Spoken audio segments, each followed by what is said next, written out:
Hey everybody, Jim Kerr here. Welcome to another exciting episode of the Indispensable Conversation.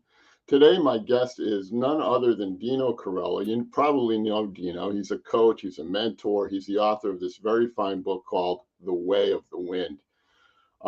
He had a long time corporate career, some 30 years or so, and he recognizes the constant pressure that we all feel to really continue to deliver, even at the expense of impact to our families, to our social life, and so on. So, one of the things that I really admire about Dino is he's really interested in trying to help us reclaim that spark in our life so that we live a more fulfilling kind of life. And I thought he was the right person to get to on this question. And it's as simple as, is the theory of positive thinking complete and utter nonsense? Welcome to the show, Dino. Thank you so much. A great introduction, and so happy to be here, Jim. Yeah, it's great to be here with you too, Dino. And I want to just jump right into that first question. So, do you think the theory of positive thinking is complete and utter nonsense? that's a great question, and no, it is not complete nonsense because it has a purpose. Okay, especially in the dimension of doing. So unless you truly believe in what you're doing and you visualize the outcome of it and you work hard and you have your positive affirmation about, yeah, I'm gonna do it, I'm gonna win that game. I mean, there is no way you can win that game unless you reinforce yourself with that. But that's the end of it. I think it's in the world of doing. It's that perhaps is when we cross the boundaries from the doing and being, then things start to get a little bit confusing and could be frustrating and causing more problems than actual good effects. Good results. Yeah. I'm with you. When I think about it, the book, The Power of Positive Thinking, came out way back in 1952. It was Norman Vincent Peale's bestseller, right? And the idea there was that you can be happy if you simply choose to be. So, like, regardless of what we might confront in our regular lives every day, right? We're always supposed to feel like all we have to do is flip this switch and we can be happy. And unfortunately, I think that that kind of thinking often leads to some really ill effects, right? I mean, what happens when I don't feel happy? Should I feel shame because I'm ashamed that I can't feel Yeah. happy right now? Or, and I think it leads, particularly some folks anyway, into really bad things like anxiety and depression because we can't be happy 100% of the time, right? We wouldn't be normal, would we? No, I know. So here's a question. I mean, do you think that other things like maybe choosing self-regulation or some other technique is instead of trying to simply be happy all the time is maybe a better way to get to mental wellness? I mean, what's your take on it? What are some options? Yeah, I mean, clearly, the book you referred to and that concept is a little bit extreme, right? And the thing is, it's all about making a conscious effort. This positive thinking it's about making a conscious effort in the way you reframe your thinking, so that whatever obstacles come to you, because clearly I had this conversation even before, and some people objected that, yeah, but I am a positive thinker, and I'm not like a guy that thinks that strawberry field forever and everywhere. I know that there Yeah. are bad things coming, and I go through. It's just that the way I reframe my thinking, not to be a victim, but taking responsibility Mm. for the outcome that I want I want to get. So which is great. So the thing is, where I have a different opinion is that if it is all about making a conscious effort, it really means that you're always muscling up against something. Mm. And so, what is it? So, are you addressing the source of the problem, Mm-hmm. or are you trying to exercise, make hard work to achieve certain skills, or to reprogram your mind in such a way that you overcome you bypass dealing with the really source of the problem. Yes. Yeah, you don't get to the root cause. You know, Exactly. what's interesting about that, and doing some research and preparing for our conversation today, I found a study that concluded that people that acknowledge and address negative emotions, towards their relationships or chronic illnesses or what have you, right? I mean, there's some really bad things that people are dealing with that Yeah. are tough to get through. It helps those people adjust their behavior, and to get to your action idea, frame an appropriate response. But if they ignore it, if they don't acknowledge the negative feelings that they are having and they bury it, then it leads to chronic illnesses, impact on relationships, et cetera, et cetera. So, Yeah. so let me ask you a question. I'll try to frame it more as a question, but what I'm interested in understanding your point of view on is, aren't emotions sort of out of one's formal control? I mean, can we really, change the way we're responding to an event as it's happening real time? I mean, don't we have a reaction that's just a natural reaction? And how we choose to deal with it is that's up to us. Our behavior is up to us. But feeling something, I don't know that it is. What do you think? Yeah, mostly we do react, and the reaction is immediate, and all the thinking happens afterwards, and even if it's like a millisecond afterwards, still afterward it is, because we tend to wanting to explain, to give a meaning of what happened, so that we can justify the course of action that we've Yeah. taken, or why we feel the way we feel, right? So and again, this is being at the surface level, I think, because imagine if all we do is just react to things and leave it at that, and only a second afterwards we start thinking, okay, that's a negative emotion, so I need to acknowledge the negative emotion, which is fine. I'm not saying that's a bad thing to do. I think it's acknowledging the reality Right. is the very first step. So if I'm feeling the way I'm feeling, let's say I'm sad because something happened, and really I would not be alive if I wouldn't feel sad if that thing happened, then do I really need to do anything about it always, all the time? Right. Yeah. Exactly. Maybe Can I, just can, can I, feeling the yeah, sadness is enough. yeah. Or do I need to feel sad because I'm sad? Yeah. Right. Well, I mean, again, and I research and prepare for all of our conversations that we have on the Indispensable Conversation, mostly because I don't want to look silly in case my guest really wants to go deep and I can't, I can't support them.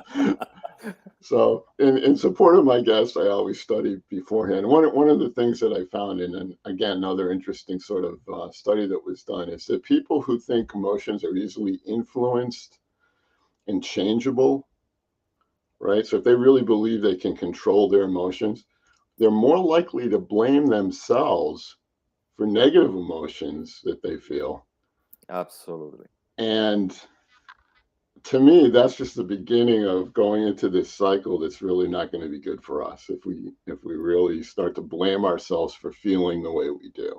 Absolutely. This is such an important thing to be said, because if we limit ourselves in at the very start, right? Okay, I'm going to think positive, and also I want to feel the emotion of gratitude, let's say. Okay, Mm-hmm. I want to feel grateful, so I'm thinking about all the things that make me feel grateful, and I Right. keep feeling grateful, and I do it persistently every day. I've got my practices, and then something happens that really make me feel very ungrateful, all right, and I can't do anything about it. So frustration is double. right? Yes. Because I'm feeling the reality, which is I'm not feeling grateful at all for what happened, and I've invested so much energy and time and belief that if I practice it, actually I can feel grateful, right? Or any other emotion that we want to feel. So that can lead to a lot of frustration, and then you blame yourself for not being good enough Right. Yeah. to make that work. Right. Well, I mean, it kind of leads to another question with all this evidence that the theory of positive thinking can have sort of a dark side to it. And I'm going to get into what I call toxic happiness in a minute. So I'm going to, excuse me, kind of stay away from that idea for 1 second, because I just want to kind of finish on the thread we started. And it's really about this. I'm going to ask you the question: why do you think we're still so infatuated by this notion of wishing ourselves into happiness? Like, what? There's whole cottage industries around this right now. What's your take, Dino? Because we are so attracted to excitement. We want to feel excited all the time. We're looking for the next better thing, and the better version of myself, and the next better things, and the next job, and the next title, the next project, the next whatever. So we are not able to feel at ease with not having excitement. What if there is no excitement? Can I still be okay? Or do I need to go after excitement after excitement? So this is really a greedy mind. And when I say greedy, I mean it in a most good way. I'm not as positively as positive as we can be on that. Exactly. I'm not trying to be judgy, but the thing is, think about what the mind wants. The mind wants to be occupied, and wants to be occupied with something that is always new and better. And the fact is, it is never going to be new or better, because the mind knows what makes it excited. Yes. And in order to know, it means that it's something that belongs to the past. So you want to replicate an emotion that make you feel so better, so good, and you want to replicate that emotion, that feeling of feeling excited, like that guy you just mentioned. Okay, he wanted to feel happy every time, all the time, simply because you choose to be happy. Right. Yeah, I mean, I feel the cottage industry around this whole notion, while more power to you if you can cash it in, but I feel like you're cashing it in sometimes on people that are really vulnerable, and you're promising something you really can't deliver, and it leads to frustration and sadness among sometimes your clients, your customers, because you really can't um, teach somebody to be happy all the time. It's not part of the human condition to feel that way. I totally agree with that, James. I think one positive aspect, let me say, is that it has the merit to take the people that feel victims out of it. Because the people that says life happens to me, all this stuff happens to me, they tend not to take any responsibility, because they simply say, I'm unlucky, I'm in a bad situation, I got a bad, I had bad parents, I have a bad company, my leader is toxic. So they don't do anything about it. So at least this thing about this other approach, it pushes you to take responsibility. And so it moves you away from feeling the victim of the environment, and say, okay, now, if I really want to do something, I need to get up in the morning, start working hard, be very clear what I want to achieve, persist, and all that stuff. So it takes you away from that victim mode. But the scary thing is, to what extent do I take this approach? And so, to me, if we stay on the doing, it's fine. Yeah. But then we need to be very careful on how that reframing of your mind, reprogramming of your mind, has to do with the way you are, with your being. Yeah, your real true essence of who Yeah, you are. And I yeah. believe people can change themselves. Don't get me wrong. And I think there's a lot of great practitioners out there that are really helping people and so on. There's definitely value that's being delivered there. But what I'm really, I guess, opposed to is this notion that, oh, don't worry, be happy. Failure's not, In fact, are you up for a game? I want to play a little game with you, okay? Okay. And you can say no if you don't want to do it, but let's take some of the sort of what I call toxic positivity statements that I hear all day long, and I see in all kinds of posts on LinkedIn and elsewhere. And let's try to take the statement and shift it into something that's actually better for you instead. Okay. So Yeah. my first one is, and here's one I hear all the time: don't worry, be happy. So what would you offer instead? Instead of saying that to somebody who feels, that you think needs to get a pick me up, instead of saying don't worry, be happy, what might you say? If you are worried, be worried. Allow allow Allow yourself yourself. to be worried. Yeah. Yeah, I Just mean, don't overindulge in that. Just don't be worried because you're worried. This is yeah, all the don't, thing. I mean, yeah. Go ahead. yeah. I mean, it's You were about gonna, yeah, acknowledging the truth. So rather than saying don't worry, especially it's very irritating. I mean, I'm not sure about you, James, but if I'm worried and you tell me don't worry, I know that you're not the person I can talk to because you're right. not acknowledging my Yes, my feelings at the moment. right, So the very first thing is that you acknowledge it. right. So you are worried? That's fine. That's Allow okay. it. Yeah. Yeah, allow It's it. okay. Yeah, and I do a lot of leadership coaching, as you know, and this stuff comes up quite a bit. And I might say something when I hear it. Sometimes people say this to themselves, and they'll utter it out loud to their coach. And then all of a sudden I find myself in a place where I need to say something like this, I see that you're really stressed. Is there anything I can do to help you? And that's like a more positive way to kind of get at it and not just write it off and trivialize the feeling that this person is having, you know. Absolutely. Absolutely. Here's a second one I hear all the time, and particularly in leadership circles: failure is not an option. So what might you say instead?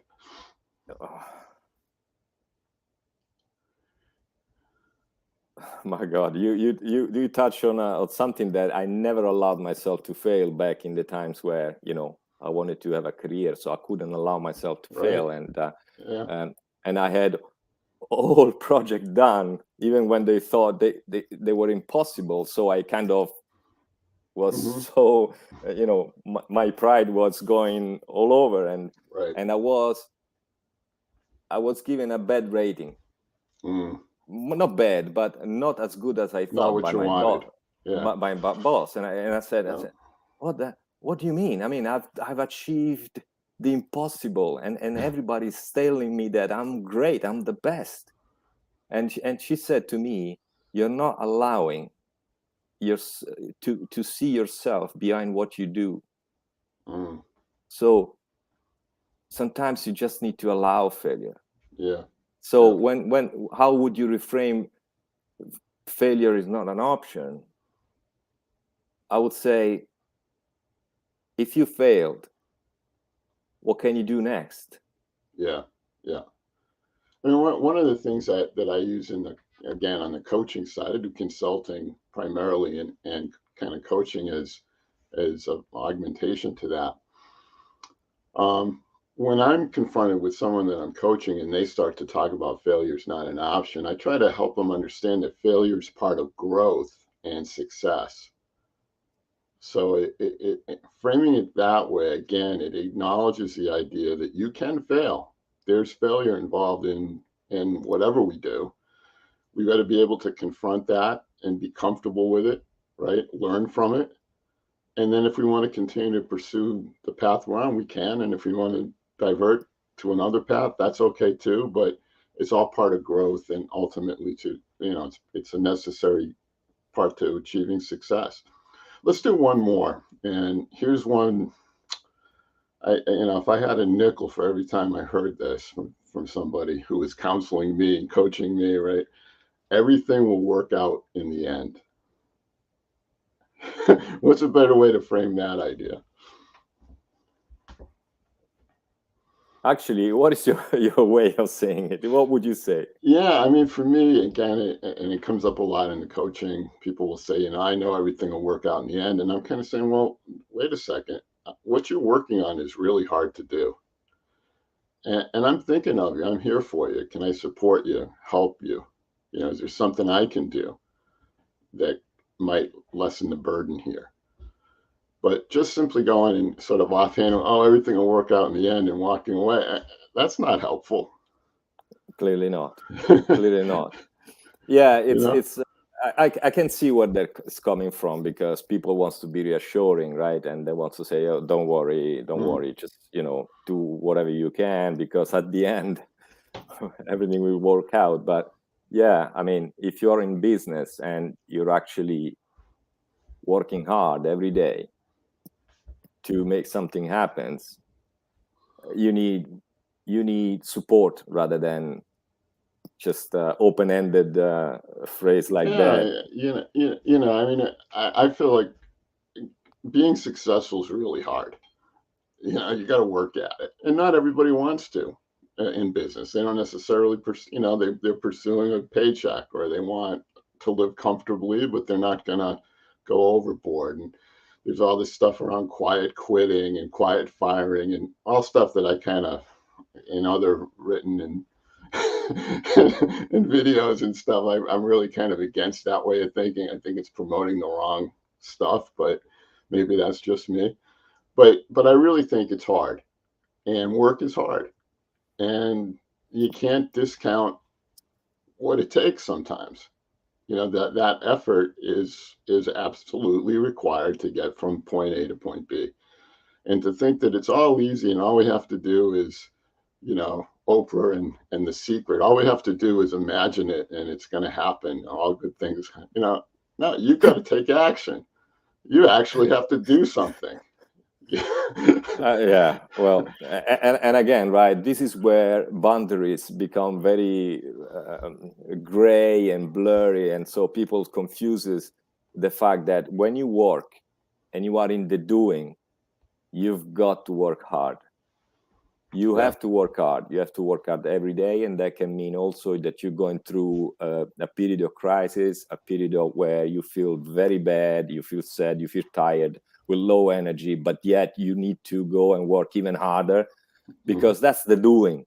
I think what somehow, and a lot of people confuse that thing, that process of working hard to be successful in doing certain things, as being successful as a person, which is where I wasn't, that rating I told you about, is that I was so identified with the doing that if I failed at doing things, I failed as a human being. Yeah. I failed as a Dino. Yeah. So yes. This is the stuff that needs to be very clear to people, is that you can never fail as Jim or Mary or Philip. You cannot fail as a person. You are a person. Right. And as long as you're open to learning, to growing, to being curious, to accept failure, because as you said, Jim, failure is part of life. Right. It's part of life. Otherwise, how can we really learn? Right. Yeah. It's hypocrisy, right? To think that we all we do is just succeed because we work hard and we visualize and we do. Right. Yeah. I mean, what I feel about the whole toxic, positivity, or positivity or positive thinking theory in general, is it kind of can lead to a place where, and you hit on it at the beginning of our conversation this morning, but it's a denial of problems. And then that can lead to inaction, because if I don't recognize I have a problem, then I don't have to do anything about it. Yeah, You know? some people actually told me that it is not about denying the negativity, being the positive thinking, but in how you reframe Yeah, the negative thing that is happening to you in a positive way. So right. the people that goes into positive thinking are not just, again, strawberry field forever. They know that there is bad stuff happening, but they are not going to let themselves feeling victims, but they will take responsibility to reframe their thinking on how to overcome that obstacle. Sure. So in that way, it's a good approach, right? Yeah, There is no, no I point agree. in just sitting there and saying, "Oh, Totally. yeah." Yeah, Thing is, again, it's always a conscious effort, and because it's a conscious effort, it starts from the same mindset that you have that is running away from bad feelings. right. So that's why I think it's very important to understand the difference between being better version of yourself. For me, it's total nonsense. Okay, Yeah, because until you keep thinking that there is a better version of yourself, you never accept your current version, which right. is the only version that you can Right. ever have at Yeah, any I mean, point in time. absolutely, absolutely. And I'm with you that, and the way that you describe that, um, way to use positive thinking, i.e., reframe the way you're looking at a situation and take action. The key words there are and take action, not be a victim, not just oh well, I'm this bad thing's happening to me, but it'll be okay. Well, maybe it won't be okay, Exactly.